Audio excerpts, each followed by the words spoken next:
भेटी लागे जीवा लागली स्यास, पाहे रात्र दिवस वाट तुझी, पौर्णिमेचा चंद्रमा चकोर जीवन, तसे मझ मन वाट पाहे। और इसी इंतज़ार का अंत होता है तब जब आषाढ़ी एकादशी के दिन भक्त और भगवान का मिलन होता है। वारी जब भगवान पंढरीनाथ के द्वार पहुंचती है तब अंततः भक्तों को अपने आराध्य श्री हरि का दर्शन प्राप्त होता है। विटेवरी उभा सावळा कान्हा पंढरीचा, गोविंद देव जी द्वारिकाधीश श्री कृष्ण जो अपने भक्तों की रक्षा के लिए अपने भक्तों की प्रतीक्षा में ईंट के ऊपर अपना पैर रख खड़े होते हैं। भगवान पंढरीनाथ के ये दर्शन भक्त और भगवान दोनों के लिए ही अलौकिक है। और इसी दिन वारी का अंत होता है और भगवान के घर अब भक्त पहुंचते हैं, जो कि होता है दिन आषाढ़ी एकादशी का। पर आषाढ़ी एकादशी के दिन आखिर क्यों सोते हैं भगवान 4 महीनों के लिए, तो चलिए जान लेते हैं आज के इस वीडियो में। चलिए शुरुआत करते हैं आज के वीडियो के लिए। ब्रह्मदेव सृष्टि के निर्माता हैं, भगवान विष्णु सृष्टि के पालन करता है और भगवान शिव सृष्टि के नकारात्मकता के संहारक हैं। पर तब क्या हो जब भगवान विष्णु जो सृष्टि के पालन करता है वो सो जाए, तब सृष्टि का पालन कौन करेगा? तो चलिए जानते हैं।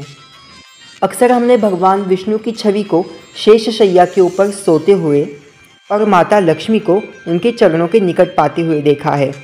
पर तब क्या हो जो सृष्टि के पालन करता भगवान विष्णु सो जाते हैं? तो चलिए जानते हैं।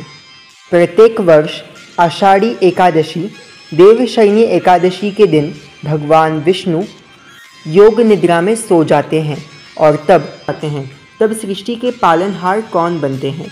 तो चलिए जानते हैं। प्रत्येक वर्ष आषाढ़ माह की देवशयनी आषाढ़ी एकादशी पर भगवान विष्णु योग निद्रा में सो जाते हैं और तब सृष्टि के संचालक जब भगवान विष्णु ही सो जाते हैं तब उनकी अनुपस्थिति में भगवान शिव पालनहार भगवान महेश्वर स्वयं सृष्टि का पालन करते हैं। और यही होता है सावन का महीना, जहाँ पर भगवान विष्णु के अनुपस्थिति में भगवान शिव सृष्टि के संचालन की डोर संभालते हैं और स्वयं सृष्टि के संचालक बनते हैं। और इसके बाद ठीक 4 महीनों के बाद यानी कि देव उठनी एकादशी के दिन भगवान विष्णु अपनी योग निद्रा से उठते हैं और तब माता लक्ष्मी भगवान विष्णु को पुनः जागृत करती हैं, अपनी योग निद्रा से उन्हें उठाती हैं। माता लक्ष्मी श्री हरि को पूर्ण करती हैं।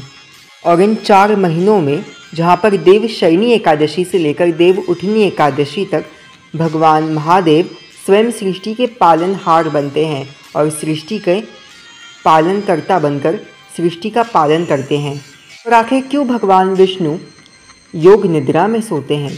भगवान विष्णु योग निद्रा में जगत कल्याण के लिए सोते हैं, परंतु इसके लिए एक और अन्य कथा भी आती है, जहाँ पर राजा बलि अर्थात भगवान विष्णु के वामन अवतार की कथा आती है, जहाँ पर स्वयं वामन देव राजा बलि की भक्ति से प्रसन्न होकर उनको वरदान देते हैं कि वो स्वयं 4 माह के लिए उनके घर पर आएंगे और तब राजा बलि उनकी सेवा कर सकेंगे। राजा बलि की दानवीरता को देख भगवान विष्णु ने उन्हें ये वरदान दिया था। और कहते हैं कि इन 4 महीनों में भगवान विष्णु राजा बलि के घर पर होते हैं, जहाँ पर राजा बलि भगवान विष्णु की सेवा करते हैं। और 4 महीनों के बाद भगवान विष्णु अपनी योग निद्रा से जागृत होते हैं और जगत का पुनः एक बार कार्यभार सौंपते हैं। सृष्टि का कार्यभार भगवान विष्णु को सौंपते हैं और इसी मिलन को हरिहर मिलन भी कहा जाता है। यहाँ पर हरि का अर्थ है भगवान विष्णु और हर का अर्थ है महादेव। वास्तविकता में भगवान विष्णु और महादेव तो एक हैं, इन दोनों के बीच कोई भेद ही नहीं है। शिवाय विष्णु रूपाय शिव, शिवस्य हृदयम विष्णु, विष्णु च हृदयम शिव। ये तो भगवान श्री हरिनारायण और भगवान शिव की दिव्य लीला है, जिसका दर्शन हम सभी को होता है। भगवान विष्णु और भगवान शिव एक ही हैं। तो गाइस आज को वीडियो के लिए बस इतना ही। मिलेंगे नए वीडियो में नए टॉपिक के साथ। नमो गणेश।